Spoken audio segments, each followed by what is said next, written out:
এটা আমাদেরই গল্প। আজকের সিজন 16 একটা টুইস্ট দিয়ে গেছে। এটা আমাদের গল্প। সিজনের টুইস্টটা সামির, ফাহাদ এবং সামিরের মাকে ঘিরে। এদিকে ফাহাদ মনে হয় সায়রাকে ধোঁকা দিতে যাচ্ছে, একটা মেয়ের সাথে মোটামুটি সম্পর্কেই জড়িয়ে যাচ্ছে।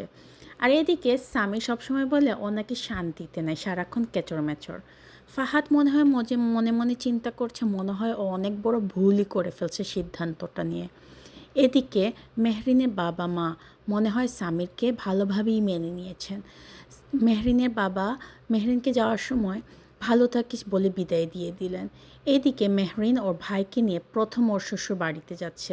ফুপ্পি মায়াজকে খুবই সুন্দরভাবে গ্রহণ করেছেন, কিন্তু সামিরের মা সেটা ভালো চোখে নিতে পারেননি মেহরিন ওর ভাইকে নিয়ে এসেছে দেখে।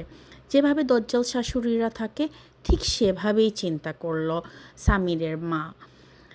আর এদিকে সামির এসে মায়াজকে বলছে, মন খারাপ করিস না, এটা তোরই ভারী, তোর মতোই থাকবি। এদিকে মায়াজের ভাই মায়াজ ওর মাকে গিয়ে সব বলে দিয়েছে যে মেহরিনের শাশুড়ি অনেক খারাপ ব্যবহার করে। ফাহাদ এদিকে মেহরিনকে অনেক জ্বালায়, এভাবে মেহরিনকে ডিস্টার্ব করতে থাকে। এইদিকে সামিরের ফুফা কি সত্যি সামিরের মায়ের ভাই?